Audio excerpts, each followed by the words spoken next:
Medafo mame ema wo akwa ba na mesanso ema watena se enenso wo de odo ababebo odom no abeka me ho e wa fidikese yi eso enenso ebre aso senkofo abrabo mu nsem ne esisi e wo yeman mu no mede ba ebebedan wo na ennem wo gist bi e de maw na gist na meka ho asem sa story ya beka me sei enumu e na gist no ehye na sa wo pese wo hu a tametwuku ni yenko tie yenko hwe story no yenko tie mu nsem ne eba ne akachi no me de aba bedan wo be hu just kra meka ho asem yensem re ne yenko hwe video no mbra ewura pinche fidie no ohote sei Already adome ho ye good oba tuntum ompenke kan wa bia nya ya num die bi ya ne bi kura esre utumi hu se opeso o change ne house no na ne nsachi ne ba ku bia na anum hu ye na nim nyina ye ko ne sere ho ye ko wa hye singlet you na nachi ye tum nam se adai somebody send you obi asoma ho na nso ye die onfange kan wa bia anka mu ni tuntum ne nso da so se unya baby partner ka se ne well my yenhwe bi ot baby pa ewura ho te sai already adome ho ye ya no abi wa no why ye fra wo sai ye fra me charity kofo charity kofo pa chai wo free he na buy charity me free offense and kro na buy offense and kro pa chai ho na ate ho na mete wo free he me free offense and kro ho a ti ba bi a wo free ho a na wote ba se sia dem ti o town okay where dey ni mani nsan wo me Asante ni okay offense and kro de share what do you say mani nsan 27 years pa chai wo ma ye say me ngo da fen ma wo foforo afenu awo foforo nti obaye baako na aye adwuma de fashion de onya adwuma de okay ani atiefo woti amakom me hwe de ni fi amakom abai office adukro ya asese wuti new town ede enkomo ena wiei ede waba yanim ha hyase mentu nsim finfini hyase ne ente wasem na se ye charity de ene de waba me pamcho mete offense adukro ana metu anamonko Asante mampo nsuta ese me koye adwuma ana abante bi hu me no de epasem to manim ana me ka kire ni se obi kunu de me mpe onim sawaware a o ma me ntweme ho ana o se onire na emom owoba ana me ka kire ni se sana obeka kire me se owoba enso be kom no woyere no so onire ana mete ase ne ne tena be mfie mienu afene fanete 2021 to 2022 June mu na me free ho samba offense ana me besen ko me madam ho e wo offense na me ne kwa akra akodi djuma bi ntime free ho no ma ankra no na me koye o free mampo nsuta hodo me pacha wa ankra be ma woni na etwempnate na mote dan krom me pacha debi obi ate de baby adwuma be na na wo ahyase ye wonsuta kana en clarify bi kakra na me ye me ni obi ye coastal me pacha to aso wa ankra no ma ankra no na me koye nti me koye me fa se 1st July na me koye nti August ni 2022 August mo no frame no so wa hwehwe me a wo hu me na me kokra no ma ankra no ana am so sa setene etene wayi wani ama me nti na me nso me kono ma ankra wo no ana oye se me mra ana am se nsuta de me ba ho pa de a minim eda me ba ho biem ana me ba ho nso kra me metena ho e bia me ba me master mo ho na ma sign aba offense ana se wate ene ho want me nka biem nso ma ante won nka biem ti 2024 ana me ba fie na me call me ma me ho offense adukuro ena o se ne phone na sen me hwe ne sim ne ma no ntimi emfa nye call ana me ye me je sim no ti me je sim na me yi na ne number wo so na me na phone so e number wo so ana me na me say me number so no say sim we so ne wo nti na minya em from yi na che say December 2024 December no ena me frɛ o frɛ be ma no me pa chan me frɛ fam na hofo na me frɛ wo no nso ti me frɛ no na me yesre no so ansa wo sere usuban boni nti ansa wo sere wo ma me awa anwa ama me no ansa wo sere wo mpɛ me nti na ogya me hokoi na me so wente saa o na sese ansa me nte fa akọ me ne me madam akra we ya ba ofin so kora na maba me ma me mo ho a mahu number ma frɛ we na me phone na sɛn nti na me nte won ka no ana so we de wa mama nya gina pa wenka ubedi me nkyɛn na watwe yanka mani beji o why na eka say be ma no na eka san o se da ni ayo dey na ni agina me na ni agina wo nti sanka me bedi ne nkyɛn na watwe yanka na enkaye o ana am ka say oh bro nya ikra ma nya ma age se me ba bedi wo mampon ho nti wo de me ba me frɛ wo ana o se a enye wo bra mba hwehwɛ me ana me say me ma me mo ho de me kwa me da me ma me nkyɛn o nti wontimi mba e me hwehwɛ me ana so sani oba nka wonna oba ya na osako na so ene nka me ba ho mom ti de me ba na ma frɛ ti me call man pon 23 December no 24th na me frɛ o me nya wo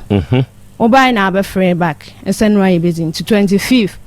na ba nyume 2022 2025 2024 December no ena me frɛ that is 25th December no awia na me frɛ want to me afanti anwumra na aba frɛ me na ase no aye busy afei na wawia ono wadan for mo bampo ɛna mo bai ti wo bai na frɛ me sɛ wabeduru wugina junction no so memra ɛna me pie bai ti ɛno so me hu no na me yesere ɛna ɔse wanwa me na wo sere awo abewa ma me ntina wo yesa na di mo se me tie kura senti ompɛ me na me so ɛyɛ jai sansam ne de ekeka ana ade me chia wadanfo no ene yetena moto no so na yenyina ye koye ha na menim se me difo me dibem na nso mesere mo fa nche me ne ebeda no na me ka kire ne se o fa wo junction ne so no ene ode wo ko hen ye ko fie wan fie ode me ko ne fie ode wo ko ne fie aha nti wo ne ebeda no ba bi afi fa nche no ha na me yemfo nso no me ka kire ne se sanu ama ne hu nso anko me ho na minim se nyambo January yebesimu me madam ayen hyehyɛ se ode me beko school e ma ne mfa ngum me pa chan ana o se charity na de saasemu na obeka akire me ne obeda obeka akire me se sane mama me hu so ankɔ ho na dada nyina no wanka saasemu ya ankire me da enne na obeka saasemu yi first ne de na ma ne de gum me pa chan na no de gum asa atam no na abɔ ho ban me pa chan ena se dia wo ka kire ne se ma ne mfa ngum ena ono nso ka sa asem we to aso ena wo ka se kire me ye no bufu nso o to aso ne me dai ba tama on ne me da wie na wo yi ne be ma no ena ne hu nso egu me ho mankasa manka nche bi abra kwa me egu me ho ana asese manka nkire no na che se gum me pa chan ti di egu tobo ono ne o da ye no wo ka kire ne se ma ne mfa ngum enti ono nso ye na dwen se obeyi afrim enti oyi gu wo wafu so nanso ebi kom to aso eno opepa maame ti ade chin 26 December anapa no madam ade ache eno wo ko wine pe to impreno menene da impreno ahom anwumre ne ahomache aha ti menene da wie no ma no osomo beyi meeting ewo krom honom ono so na so ne sinti o ma ne wo faase akosime na se me mpese mepene ama ne wo faase na kosime no so obetimi de ma konte me ma ne nkosime no wie de o ya obeba ba bia me me de me wo no na me see you matin so wa fa wa koda ma de ache no no enti ni nyina no second one ne so eno so ma ne ya wa enti wa mfa no nso angum eno nso wa mfa ngum enti first one de eno na bi gu wafu so na bi kom eno no wo feel sa de ni bi agum to aso na me ka o ma no wa fa se no kokosi me so kokosi me no na de chia me ni didi nkomo eda na wa ama ho 27 for ama ho 28 and I'm catching the same person first January 2025 about to me wo nsuta because 31st meko asorinti men chain and now ka so men chain na de wo ye no wie a obeba ho na mka sese wa ama saa 27 to 29 na mintimi ntwen meko ti ampa wa ntumi ama 31st no na me boaba ho na mesamba offense wa free nsuta ho me pa chan wa kɔgye agu ho aba to aso ntime ba ye no na o frame say me wai na me say asem ka che o say me kɔ 31st ntime ko na so obi a me ka say twɛn na me ba hwehwɛ na wo koi wan twɛn ya wo koi na me say na me pese first e beto me ho ntia na no ye twa so timi nso me kɔi no ma nkɔ no maduro ma bɔ me ho ban bia wa bra na wa won so ya we say de wo tu ya wo de gu wa fusuo no ebi kom e ma wo fili e na wo kɔ ya wa nkɔ no mo hwe to aso e ntimi ne ndidi enkɔma mu ho January ne ndidi nkɔma ne ade men so man ka hwe ma anya hwe bi nti that was 31st January my train me mensa na embada like me train 15th 20th amba I am shishie ana me koto checker ana me check in na chese asomi no kai na chese menyem asema bawo nti na me madam na me netina na me ntimi nka nkyere no na me ntimi ni nkomo nso te say the first na me ni di no so ono so oye nurse ni na wo ho but wa mbusa me ho ase so o hwese mantini betwem ana me frɛ ona me sebra akwa me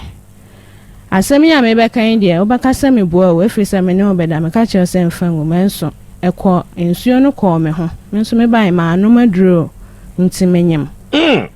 ana ase asɛm bai na me ka kyerɛ saa no asoja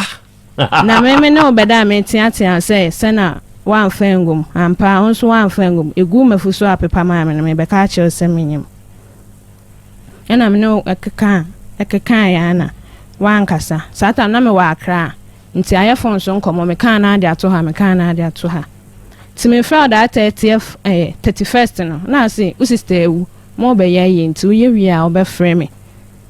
nti me twen da first week no ti February 5th se 4th mo ho na o frame me na say asam na me ka no na wonte ase nti me nchirechim na me so menyem na tama na me ne woda no nsuo no kɔ me ho nti sei na aba na o sei ene ebe ye ne dai na me sei nti na ye be ma frɛ we na nyambo ayi nso me sister me madam ne sɛ ɔde me beko school na o sei na obi a o madam so ɔde beko school no na o be kipi adie na o betimi de na me sei me de me nso nyinsanyi bo de emfa nhye wa adwe mu sɛ minyingu na minyi ona wo ka sa akire be ma okay misuro minye bida anu ase ana chese se me bebie ma no ka kire o se koya na chese me na me ye nipa bonini be ma no ye ka sa me pa chan so no ka se koya abo hia me ka se wo ye nipa bonini ana me se no anso ne adwen a me ka se wo tinima wo bu sa me se me ko school me ye ne dan de ye no na me nim se wo beka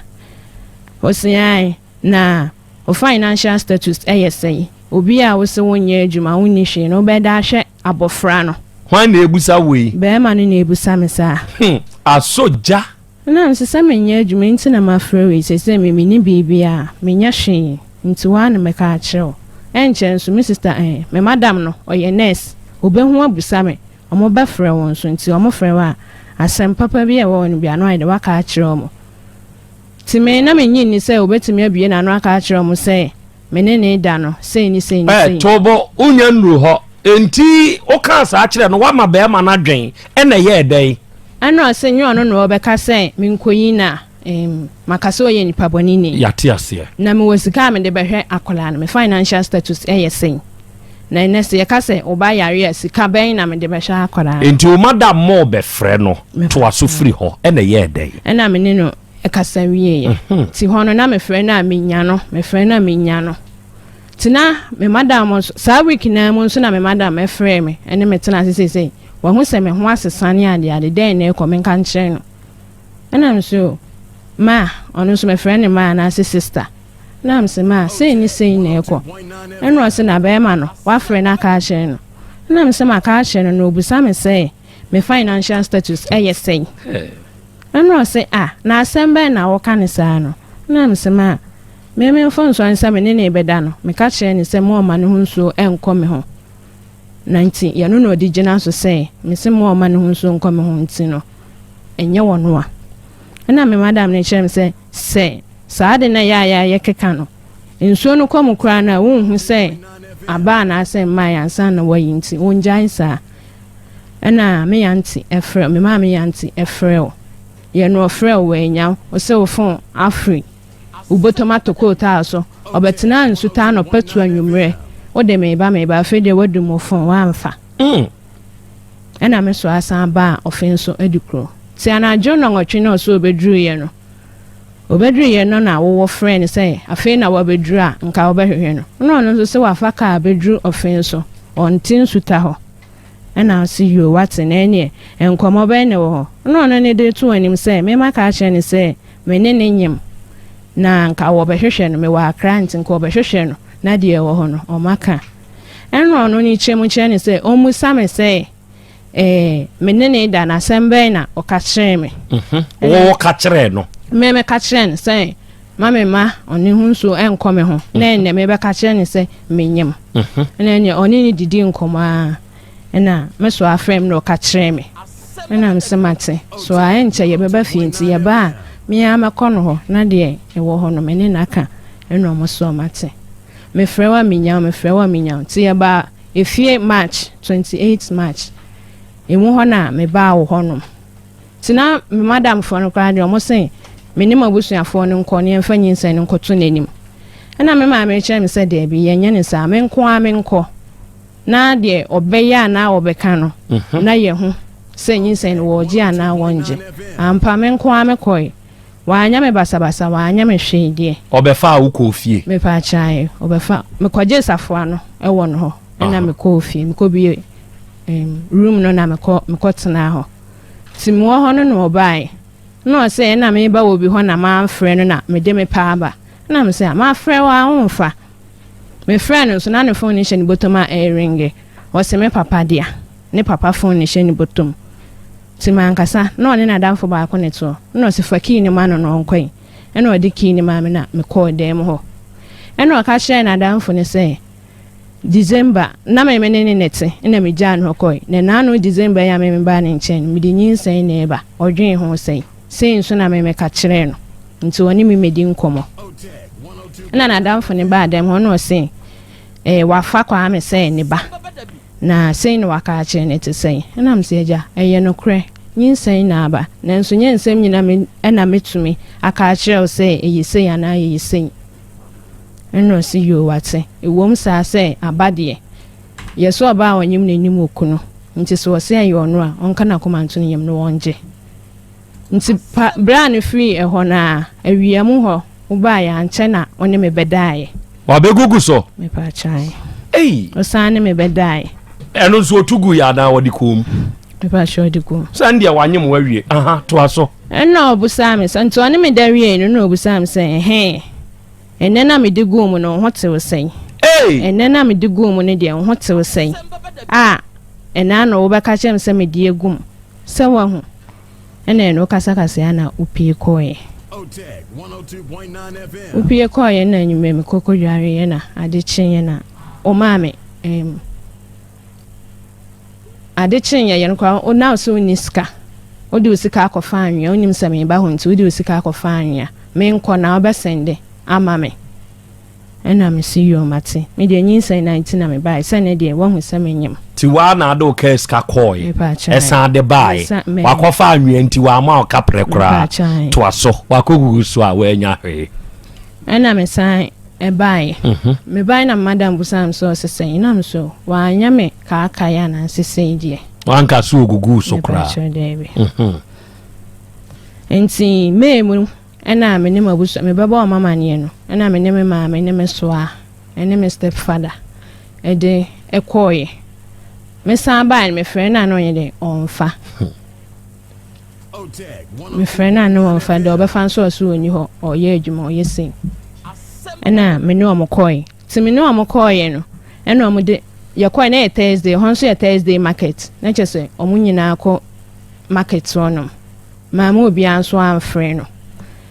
ti ekoye no na chese ekrom hofo no kakra na wo ho no ma me bi ene me papa ko busebusa omo se omo hwehwe ni pass masin ye frɛ no Kwame nti na ye se ha no wo no mo se ya wo firi ha se eye Lumba Krom Amango Asidida na woye honorable ewo honom former assemblyman Kwame nti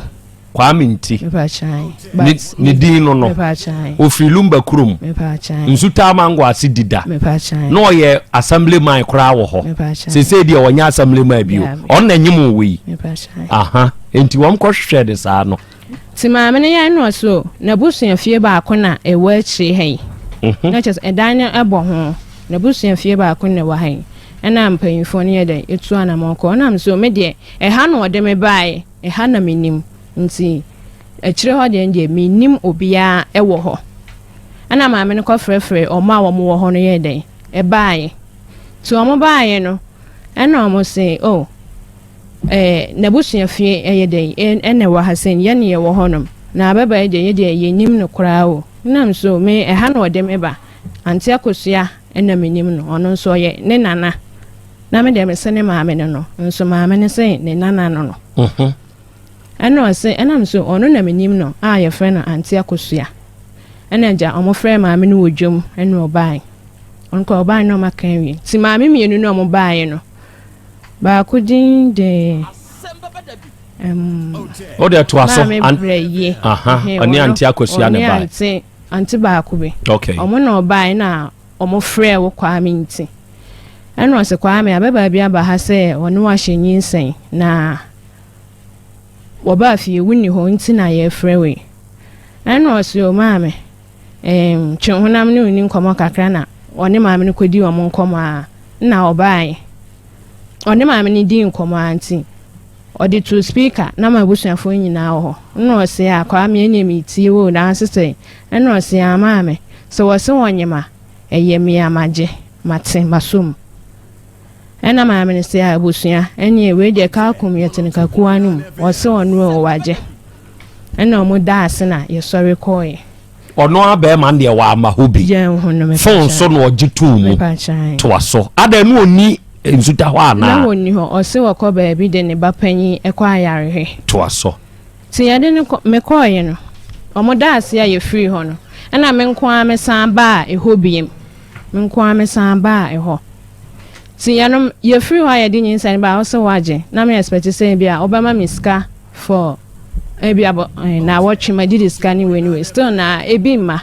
ana me amesan fa aka na me ba ho no me ba ho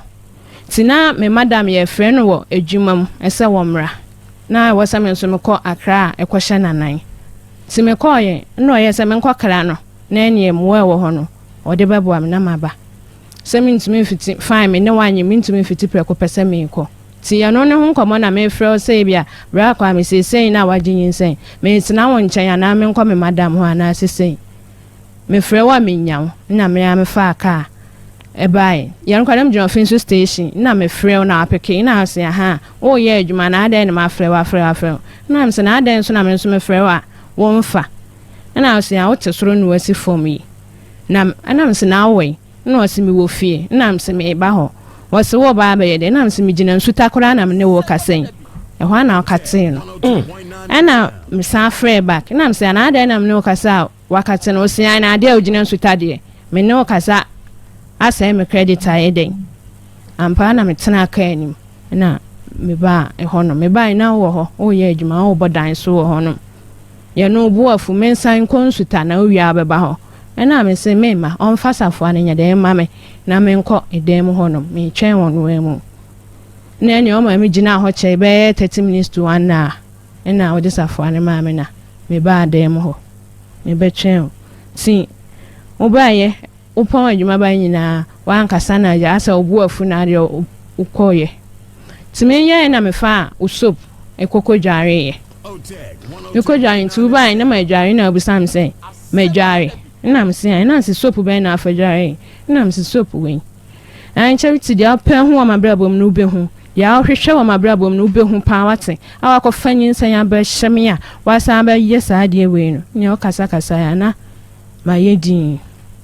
tidro nyumre na asoma akra se on bebusam se medi den na akra no bebusa me na me ka kire se medi mo na akoy na koto mo ni bebre me ti o de mo ne ba yansa na obeka semina na sem no ti na afa aduane kra to manum na komo nso dem obi amenyem ana me yes enya hwe aduane de yempo mamindi na me di aduane no ti me didi wie na so befa aduane na akodidi na abetena ase ti me fa na abobe 9 to 10 mo ho ana me say bra kwa me ade na akeka nsem we kire me saa ese de ya me pen hu wa brabom no me hu a o ka asem ya we kire me ana se eno nko ana me kai won a me ba bebusa ana me so se bibi wo ho a eye me ne omienu na wo se de ye ka ni enjai se na me ma me frɛ me wo fe me madam o frɛ we yi frɛ na ni nyina so onfa na wo yesa me ba han so ade wo ye na eye me ye wo wo se ai me wo ba bi a metumi de wakɔ me de wakɔ na ye hu se nyinsen no enya me dia wakɔ fa wo ba bi na wo de ba abɛhye me nti ubetimi abɔ hu dua pa se wo free me nkyɛn coin on fa ba me biada boy ne na ka kire se bɔ hu dua me pa chan okay ana so de me bɛkɔ ba bi me nkantam ana me so mintumi nyesa mintumi enyesa se bia me ka se me free ha coin me fa ba mada me free ha 2022 ana 2023 no ma fa ba mada nanso me ne na jai me ni ho menini ni ho aha me modua nkantam enye yi no na meti hodin ena wotena ase na ase menka no kura bia wo ho nchew menka no kura bia wo ho anase hwan na ehya me se chincha me fa nyinsan no emele no menka bibia wo ho na abonten sofo kura no ye boa wa mo na nte se ono ane de menka nche no na obeboa me ena aka de yen ena am se bra kwa me enya se me fi unche me fa ba mada ma fa bi da na nso menine jai menene ja ya che na tama no obeye oba hokra no ya no oya me maame asew na wo me sere eno o se nentina maame nim se woni ni date na me se debe no woni muda nti we mintumi nkoka nchen se eyo no ana se nyewa ena o se na adantina ma nkoka nche sa ba ma ne se eyo no a ena me se a no obi a me ne ja de me dan no makoka che ne se me ne ona enyem wankasa wosen aha sam ka se nyinsan ne nyam dia na wakofa abehye me sam kan ene no o kan oye din ti eno so wode da ho ani ade anam ka se ene se ne de oni me no o si de bi ena me ya me suso ni mana ono so sa ne me dai na wo de wo pe ba no wa ye ne ho se wayi nani ne bu afu me pa chai ba na wa ususo ni mu ana oye yi me pa chai aha se ya awawo me pa chai ma wo aha enti wo ye no se nyinsan ne de wadi nkin age dada me pa chai e de na sintima enawie wo manim ha kana mintio ni asini se menyim nyina me ba ho up and down ni ade ni nyina de me ba ho me ba okuru me ba behwehwe me ba beyese ni nyina wa ama me wo yenso ye me operation me frɛ no Monday me wo Monday ye me operation Monday Tuesday na me frɛ no na mse bra kwa me ma wo asema obekan sɛ na eya ɛna so eya mom na nso ye me operation ɛna so yo wo ba bi ye adwumanti uwi a obɛfrɛ me wa frɛ me awia ne na adwuma ni nyina ti wo kuada anapa wiem ho na me san frɛ na mse na ho ye na se boko okọ adwuma obɛfrɛ me ana me si yo mate na me nim se ye beyi ye wukuada no nti bo 12:30 to 1 mo ho no na doctor beyi me se ye yi me nti ho no me frɛ se bra kwa me ye yi me frɛ o wa ampeke me ko wa amfa na ye yi me ye no so me madam ene beyi me edi me ko fi ni nyina na chese sika ntenenta meko bibia me ye bia madam ya na oye mame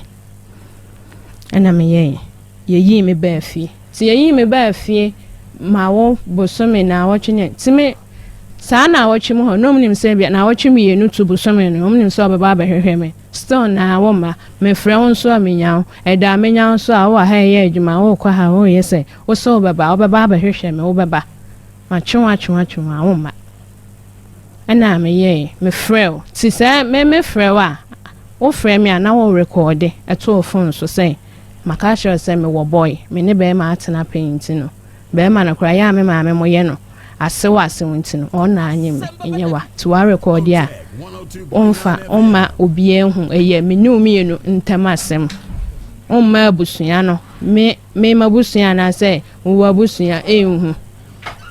ana me see you ti eno no wa record da phone so ameya me ka say bia ba ka me bra na say me ska obebo abebo recording na kire mo say me say me wo be ma na me ne te wo ho nto na anyim me na chese e de feria na say nim guase abre me wo fi ho ti eno no ka ya na makama no atum na mayidin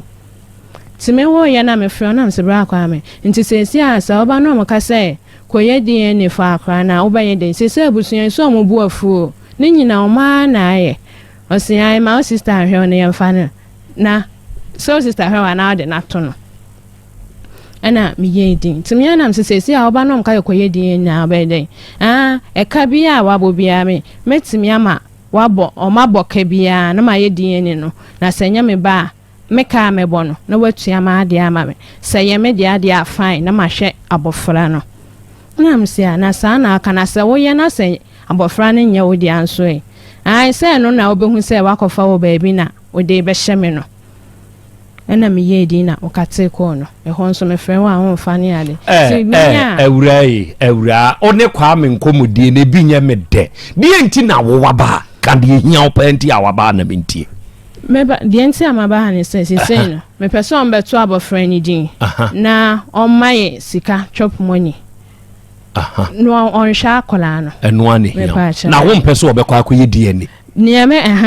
ono no so be DNA for akra no nti se ono antimi nhweye na wo se enye ne ba onkoye DNA for akra no se ye ne ba na me ka mabobia no na watua ma ade ama me enti no aba na me wa se me pa shai atiefo moma yenhwe neoma ba ku mienu bi ne yenye nkotifiri mu nkabo mu ene nkoche one be ma netie maame Charity wa free be ma ne nchen u free ne nchen no oni ni mienu ntemte ahyase no wu free mampon nsuta ho no abesi atwamu akonkran no one ne ntemte mepa cho ono anka nchen se yentine biom me so ma free wa ya ne ho mame me so ma anka nchen se yentine biom na okoye okay okoye do wan frɛ no ono nso mfrɛ nyankopɔn ya do montam ate peacefully successfully ene wa ba bedru ukrom wo bedru ya uyi numbers dia ine kan wo ntima wo san frɛ kwa menti dia ne kan wo so na me yi me numbers no me hu numbers no na me yi afrɛ numbers na wo so no me phone no smartphone na senti na me ni contact bia wo dia me use yi so ti me yi ye no me frɛ omo no na me frɛ ono ka me tobo wa free mampon wa konkran wo konkran ho no wa nkonya boyfriend wo ho me pa cha dem wa mfa bi da me pa cha dem na hefa na afa bi a wo ka kire kwa me se wo fa bi na emumu ni jae ya no de your offense sata na me nyanko akra uko di enkran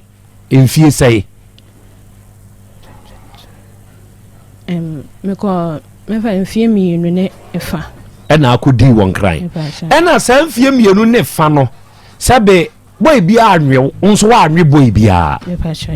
okay enti o boy na won ne tie wo ofin so ho no se na bi opese onu ye bibia na oye dan ne nyaw menini giant sana meko akra no kanu kro na se di first no ena na ye kase oba onyim ne nim ne kunu se di ene nti atwam saa de no ye mfa nya adwuma bio enka tete no na ye ka nana Krobea Charity so one onyim o edu be na abna minta sore nana wo de nipa ye ntwe ne homa nso tetefo do se ya o nipa ye ntwe ne homa nso ade nso nim se nyewa wo ba odin se ye wa kra na wo de je mia mehwa me nana tinu am de akantan kroso ye nti be hwe no ye be wo akoda ne ye be hwe ni nyemu na suntem ne moma ne nkam ni ade no na manfo astate ye hu akwa we de wonse Krobea kra ye na abna wokoje ni eno ye nka no na sesei de DNA abenti untumi nka se oba a wonyem ne nim ne kunu DNA be ka ma yehunu de wonyem ye enti na meka se ka no kre no kire se wo confirm ma boy ne se bra wo free ne nchen na wo ko ye no wo konya bi na emum one no ntemte ena mi busa o se wo kodi nkran mfie sei ena ase mfie mieru ne fa se mfie mieru ne fa ne nkran de wa mfa boy kra wo ho enti sa 2.5 years no obi anwe nso wa anwe obi a sa na te okay enti sa boy na no wo ofe so no wuja na nsa na wo kɔ nkran no ana se wo kɔ ba ye na aba benya no wo ofe so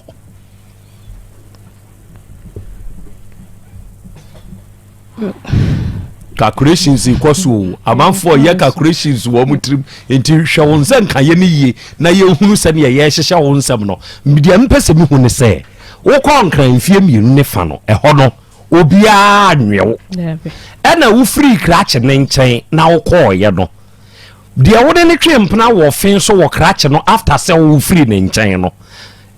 na ye brebɛi wo kɔ ya ansa ana wo kɔ bai ana wo we ya ansa na wo kɔ nkran emu de hen akra no na mekoba omoma kwan bia eye mofra na mehwe omo omoma kwan bia na ye kɔ ne yaba ti 2023 na me boy no ejaye na 2024 ina mekɔ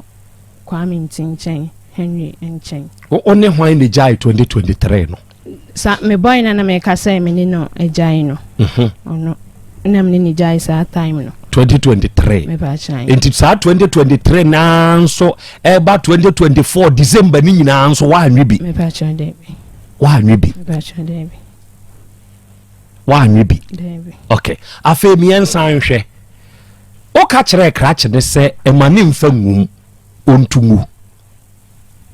sa wo kan me ba chan na wa nso de wani hu se eyampa se krache no watu aguru afuru so ya wantu amfa ngum egu me ho ansan na egu mafuso okay bra na wote mampo kra na won ko nkran no se na woni ni hia na abo ho ban meboa okay enti this time around wa ko nkran aba we determine ansan obi bebie na no aka kire se menye wei no na che se nipa na reata so enti we determine se owura emfa ngum ama abufuo kra aba so be ma ne ho asore de bebi obewe wawe na hu se kakra gum nwotu di aka ni gu wafuso na wahunu sa ade no de ne ka wonsu nti a se yampa se bi gumu ena ye kwa minti hunsuo ne gumu a wo ko ye wan kwa nkoto adura no se na nyem na onyem dada na wotu ye gu wafuso eye den na ne okọ fie no obi a first na aba ho ban na ye a wawe ata so kire se ye do be ko school no wan kwa nkoto aduru na emu uja ye ba kakra na ekogu mo no enyem charity ne na o ma jim se na me be ma da ya chini nti me fa ne sa enya hwe ti na ma ngoto adwano o ye dey me fa ne sa enya hwe na me be ma da ya chini nti na ma ngoto adwano ne onne na woni be ma da ya cha e kire se ne hunsuo ko ho a entumi nyem wa na hwane mouse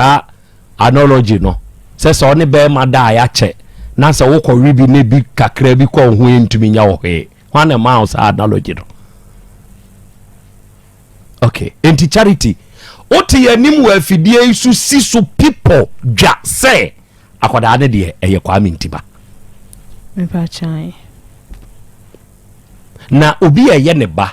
die nti na ose ma record o se ose down ni obi twempna enti so obebodo wo wabusua fie a ebegu wo anim ase enti no ode no e ka kire wa na ma on tonko so musaniska obi eye de ba die enti na ese wusuru so wo ba bebo recording sa o ka kire me so ase umbusa me se me jidi se nyinse no eye ne dia ti sa asem no se me manka nche me so ase na me wo boy ono na me ko ka kire ne se Kwame asem bi wo ho aye me ne omienu ntem asem ni kwan se me ko kire ma mi ti o papa ti o awasa wona me nka nche obu sam se me wo boy e na maka kire e na wa record se wo ko bo a kire omo say me se me wo boy na akoye enim guase ene ferie ayede ama na we no nanim guase ene ye de kire say wo amanate ase say boy no ni jai 2023 ena wo kwa minti wo ko de ho December 2024 enti so ka kire nse sa tam no na ne boy na jai na ni free ho no wo ko fa sa boy no ko bo kire wo so a we nanim guase ye de charity Eura papa bibi shantume mu ama ye hu na ansa kire se yenim ha ebi asida atiefo mu ntie krache no wo yi obi a wodi mu ana ne nkwara abrem saa tam wo mu nyinyini saa ene wo kɔhweye saa tam kura no se ge no nko be ware no waka saa story no nko be ware no ena ge no na busua te ya na boy ne ware oba foforo Kumase ha line fo ye wo estate line yi so ena ge no ni na busua fo fa ka free em say na yeji line hoda no omo ba Kumase se nko mo betia wade animu wodi na meka asema aba yanim ada akire wo enti fa ho adwen enti wo ba ye no ena boy na busua cover ye no mu gina mu de chew pasa ena ge ni na busua te ase saa tam na ge ni nso nyem o se menyem ena wu twa afa me ho akoyi oba afoforo ho ade enti mempene ma anware buga omo te ase no no se omo san baba tu ye agi ho a omba betena se no omo ka ho asem omoko sese abaya na ba bewo owo ye no de koye ye ne se krache no agi akwala no ahwe ne ba owo oba wahwe akwada na free ni mofrase ema school kese bi e wodi ha sese won ne yire ne Kumase ya wo ye adwuma bi ama ge ne nso aware ni kunu aware ne fufure nso ne nawo ni kunu na di na chi ya wo mo ba ha munti asem ni bio ena krache ne ye frɛ no o kire se hwɛ mpanyimfo akwada no me ya no mahwɛ na free mi mofrase ya na maame no ohu akwada na wanhwe ye bi ensema obekeka kire be mo no ne yire no ne ba ne ntem problem enti na on hyeda mani hu akwada ndi enti amaame ne ba ado no okay akwada ne kura ne nyinsem mu saa bre no na won hyeda nyini hu ni enti ene yete saa de a wode akwada na koto board yo ese secondary school bi e wodi pa wo krom hawo ye be kwa akoye DNA maame ne say 100% me eya wa me no na nyimu ye satam no ne kru ne nso agiga de akire sa kwa wei se akoye DNA pa na se akora panyi no eye ne dia me ne me yire ye be kwa akosiw no ai na se master nyabutiro na wo satam no afenu abeware na uni ho ene ye hyehye to so poga ena pan be ma no akoye akora ne DNA munim DNA ne ba ya akora ne nye papa de ba akwada ne nso aleles no mache ba ko ne wom ne kra your friend say munyi die ne bi nkyere be aleles wom aleles inam ne baabi we inam ne baabi afei na maame no nanum ato na unim kuru na o say di ne yire na chi ba ye kasi hu asem no afei de o sisi ade be yire kra me nyini ni o me so be kwa akoya me die na am ne na wuri die ne ewra sase ni amaka e wate o ena se wo hye wo bi na odi amamamfigi tuma ebra wo pe bia otumi kokoye DNA kire se Ghana ha ye wo mra se wo hweba ne mpo wa wakoma mu no uhuru ne se akora we dia wonseme e ma ho kwan se otumi koye oban DNA utinimu ntino ye friend emotional abuse ya abuse emotionally nti be ma bia wutie me na utinimu ntino wo obabi ho no se utinimu ntino na oka na ge ne so wo ma kwan a pekwa bi so fa akora ne ko ni enko fa sampro mfanye DNA emotional abuse etumi kum ni papa enti mi enti bibi ase sei 2023 na enya wone Kwame Ntina wo ho oba be fa boy na one boy ni nsu ja sa 2023 no 2024 December na akoy na Kwame Ntifa wotena moto so no kokowiewo wo ka kire ne se mani mfagum enu otugu wafu so na wo se de egu wafu so no ebi akom enti ye no na anyem wo ɛna adidi mu aba beduru saa mpɛmpɛnsuo wɔ yi a asɛm wɔ yi ba yɛn yɛ fra krakye na ma na ba no yɛhyɛ no ama na akɔyɛ akwadaa no DNA na mmom sɛ wɔyɛ wie na sa akwadaa no nso nyɛ ne ba ɔno nso wɔ ho kwan sɛ mmara kwan biara so ɔde wo bɛfa so na ne kaa wabɔ watuama no wogye tum saa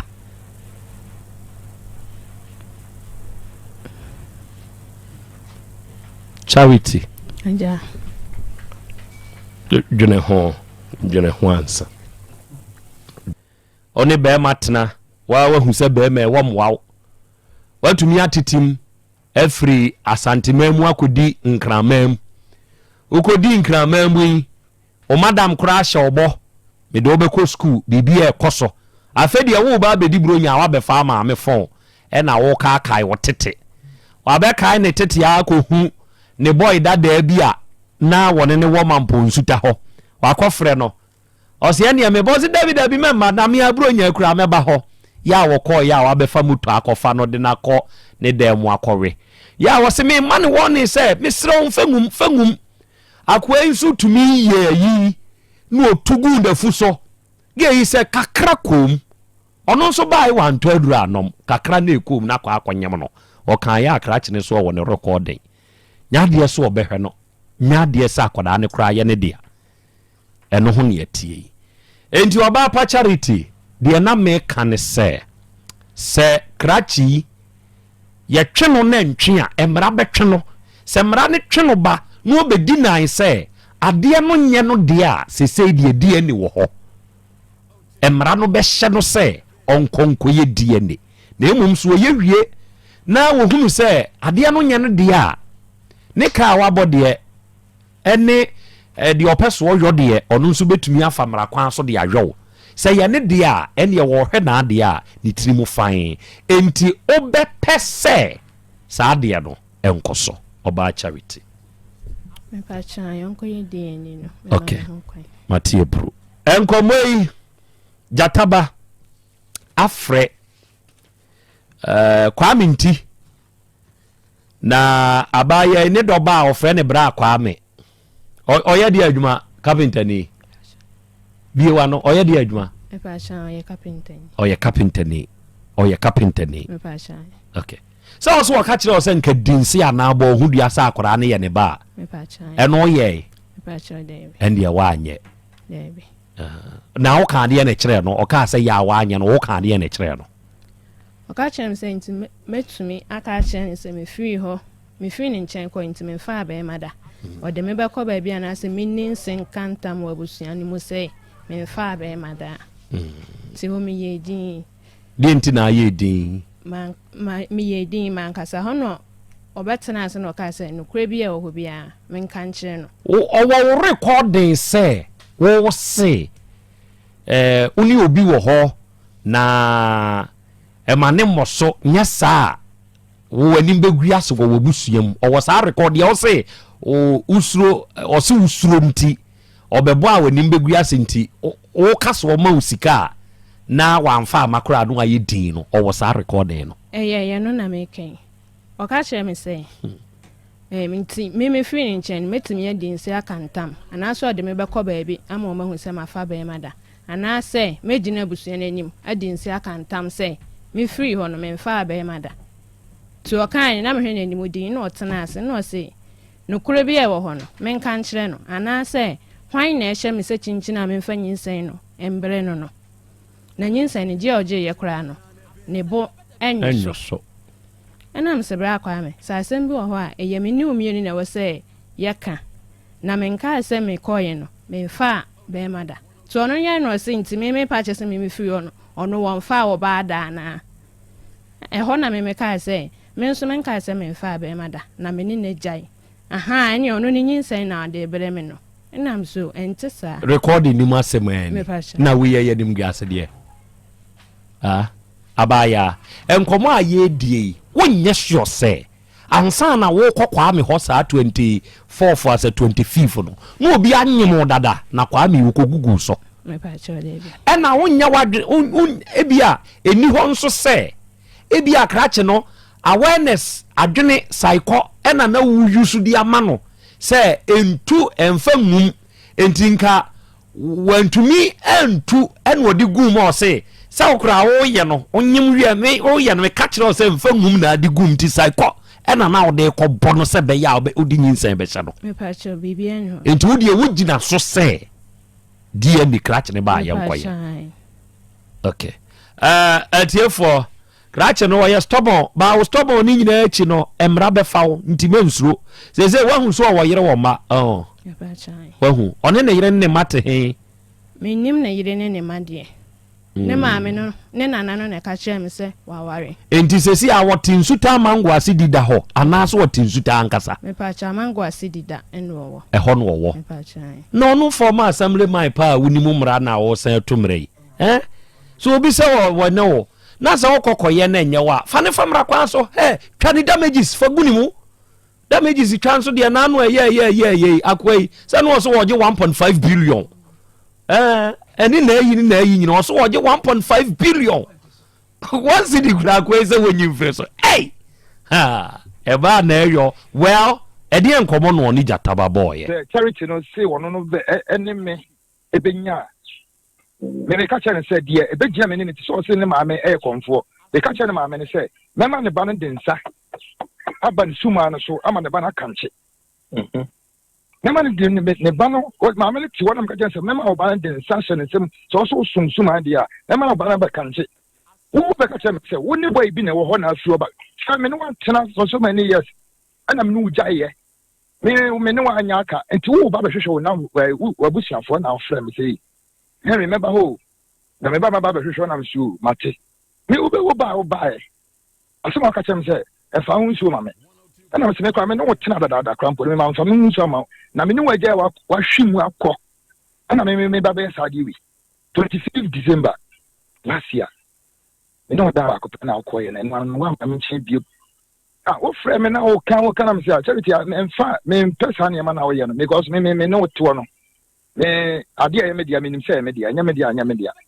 wo ba ye me no tena ase na me se bibia wo me wan kan kra nkyere me a minya koma bi mfa ma wo na wo bi wa na aka no kra wo mu kyere me say wo ni boy bi na wo ho me se ne record ni nyina wo me ho na me maka kyere say me se me ba bi oso de me ba ko bia no me so im guase ya wo ka wo bi ya na me ka kyere wo se wo sere me once we di ka be ka kyere me ne de utimi san ko kan kyere obusuafo en say we et wo sere me wo de me mo a bibi kaka me nya bia me fa support wo ni ade e na me se asem a wo kan hwani yo e na se Henry mesrew wo de bo nya se nguase ne be ka me wonyemi a wo be wo no me bisa wo se wo akra ne be to ma me e na me se na ba badi e na wo se a wo de ne be to no e na me se yo wo ye na me bisa no se na se no sister so wo kun e na wo se a wo kun na me se sa che de a me akra nya me de ade me ntimi fa me se name enso akra no so ti sa che de a ene to akra ni a wo de to sister na ye di ni kunu din asoso me ne ka se wi ade achi no me nim de o ma na adwene ade achi no sa fra me ka che me se wodi ni sister kunu edin soso a se na nim guase na me gu no ana me se le be de na me ade anya me dia me de force aba ba dia de na enfiti ase no so ma me ni pa me bisa so ma me no wonim no wo so fra na se wa se be wonim se woni ni date ana me se tu ma me ni nim no wo se a wonim no me ma me fra na se ase bet wonim o mu date ana me se ade bi a wo force a dia be hyeni a wo force dia hyeni nti na akura 40 days me kwa djuma na nipa me ne ko me kwa akotumi puru me ko ya akura esu wodem ko bi se obeti akura to dem ko na di na djuma me kwa ko yinyina na ntimi ankoye me fa ndi ko ma obi ni ade ntisi ya o sabaje na ko ye wa frɛ me metu akura ndi na me ka cho se nya botre na me no wonsam kaye ene obusunafo nyina ntime ba honom. That was I'm saying 3 days or 4 days. Now frame me, and I'm going to say me see me baho. Who for so change me to attend. You see now, but tell me baho. Na me no abusia for no one in some kaya as you better answer.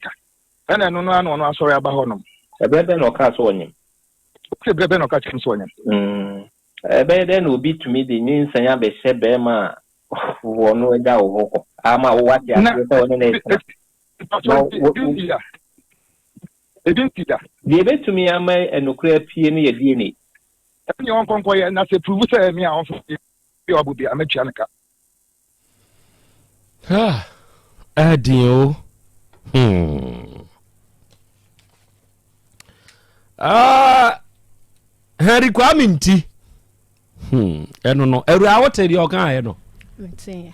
Say, mo yen she nyina ma wo ka kire ne say omwa wo de on support o nye say nimguase be kan mo yes a man kan chen say wo moa me wo se me makofa se maka kire se me wo be ma de a nye makofa nyinsen e na me de ba be hyew na adan na se me wo be ma me nko kan kire sa be ma na me ma me ye na se wase wo ne say wanye me na wo hwe me a me de bere no na me so obi a ye de nyinsen abeto ani ma waje nyinsen me ye de ko ka kire obi foforo a woni ho me nini ni ho say wo me ne na anyim na on hwe me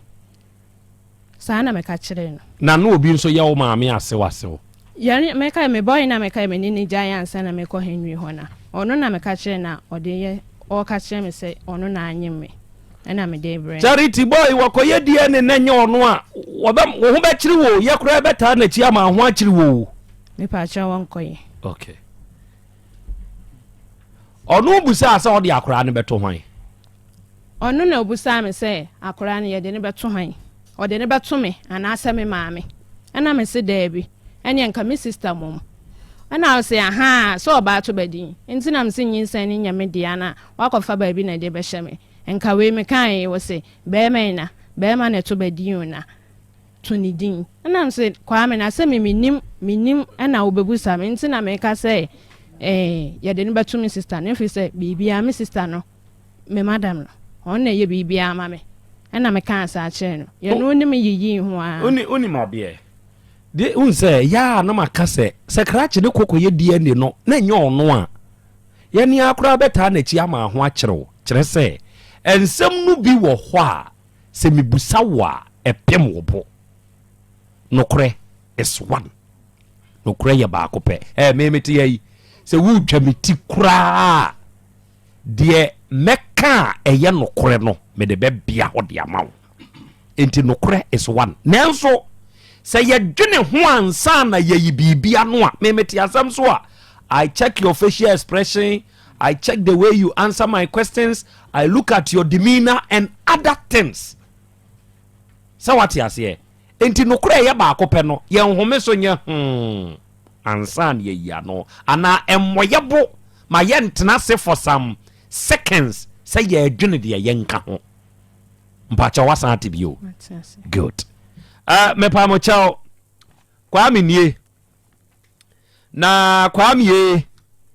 wo wasama wo kasa again no na enkoye die ne ndie dabi yenye ne sa na ano de ye ya kura ne kura wanya 20 years omode nam ya angosi aga aha ne bewie na anu ku ade ya abesi atwam kro e na engine room e de omo call ya kwa akoye die ne no blueprint ya nyame ya adom a ye hwe ni mu say by 1 week or 10 days or 14 days ade no beba na nye we ya wa ye frɛ wo kɔto akwada ne twene ne so wode dem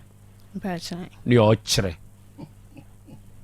die ntina akoto ne twene so wode dem akora keteketi we kɔto na twene so wode dem adai na me se wa mre hombra oya ode meba ne o meba kyena me wa ha me ye adwuma o maada menye mepem sa me nyina o ka kyerem se me ka so me hu mabusuafo se onni me maame onni me papa so oye kokɔ so oye tuntum so oye fufu onni mo me bregu unsa oma hwe me ya oma me anka ne metuawo ka metuawo mumie bregu abatan ye bremu ho na mama sabe obi afa kwan bi so no abenya ye na ya say de ye kura de sabe ye nim de ye aba adatie for girl no ne ho afe o oba tuntum kama bi o mo hwe na no oba de mo mehwe na no imame mo mehwe na no mo hwe na no ni bi mame hwe wo Pontiac eyi ni bi nose ni bi Pontiac ni bi na sabe se ne wuti hoi na be ma fa wanyem wo ne be dane sei Charity ye die ne na se nya boy na wo benya asem o na mum se yo no ade ni ono ankasa so wa krama free Afghanistan ene dia bagana ha di mentese di mo awasem di mo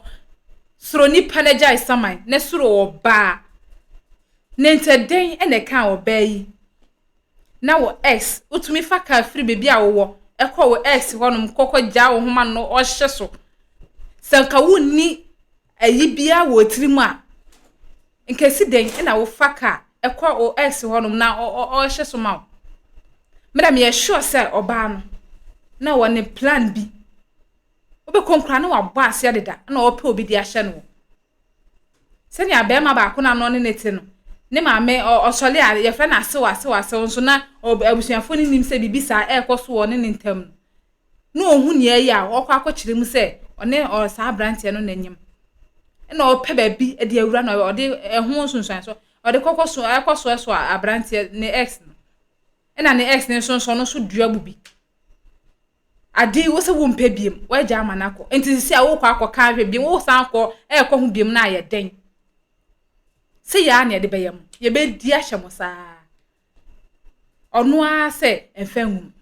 na asi yo wate onfahum na wan fa dru honum na watu afrima be yi se esi de na gita saa semwe ukote we hefa yakoka we hefa nso ade a wan fahum na esi den na afi oba ne nyinsen me te se me dream wa menti ase enti ase ni sa story we na girl na kran kasa ne nkyere mu na nsa ne papa unhu baby a oye na me hu ne se on se Krobea kra bisa ne question bi se omukokoye nhyehyemu na se bema no abofra ne nya bema ne ba wa ye ready se obetua eka na ewo ho na na on se ni mood sesaye oye din asa asem ne pem no enti no onhu nia wonka that means se oba ne nimpefe se abofra ne nya bema ne ba hye no de kwa kwahye no se na be ya obenya obi no ahwe akwara no hye no de hye no na bema no nye smart na wombra no mummi omunye nhyehyemu no nye saade a obehwe obi behuhu no no abekeka onye smart pa no nya tosu no tosu Krobea ne na bedwafo no onya ikura no ma nani na ho nye saade a ene onye ready so obeboka obehwe ba obehwe obi ba e de ama no ewusiamu mi enfantu ye hofo ye steady ye ma ye nina ho sisi a no bia de ne plan enenam nti se wujeja ho a obi di obi ba ebe ma wo wujeja ho obi be kwa pe asem dia ba be hyew odi be asem ba be so ko wa che se wuje ho hwe a enye ye oye oka bibia enkosi aga nti mum ye nye careful ye ma ye nina ho nye ba bia na ewura medi ne mane enenam utia ebeboa wo wanti enso dia eye wawa brabo na wo de tutacha wawa brabo na wo de ye ne saa timum ye careful ne fa we entu ye hofo they say a word to the wise is enough nti mema me kasa ne nye tenten me se mre me de besi ha story foforo ba me sha obose me de baba be dan wo na afutu bia wo mu so nsa etumi akabi aha that's why me JC Ghana TV me so me je adwa na me dwuma de ba wona so me dia me je so ene nana akosia adepa abusia da se ne ye be san so ahia bi makram.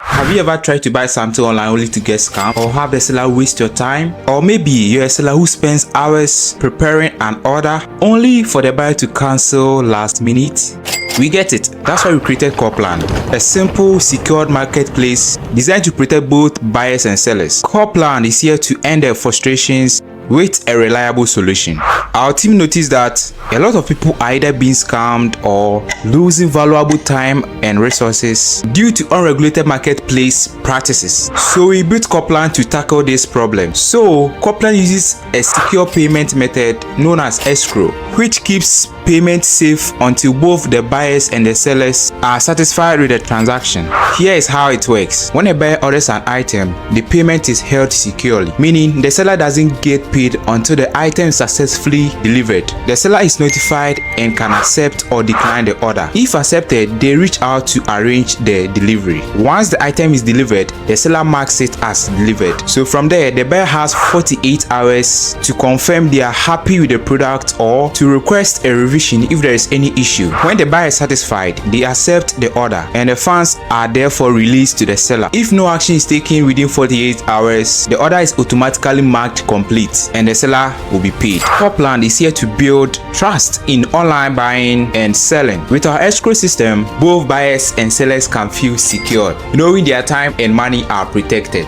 So why not try Copland for your next online transaction? Visit us at www.copland.coplandtechnologies.com.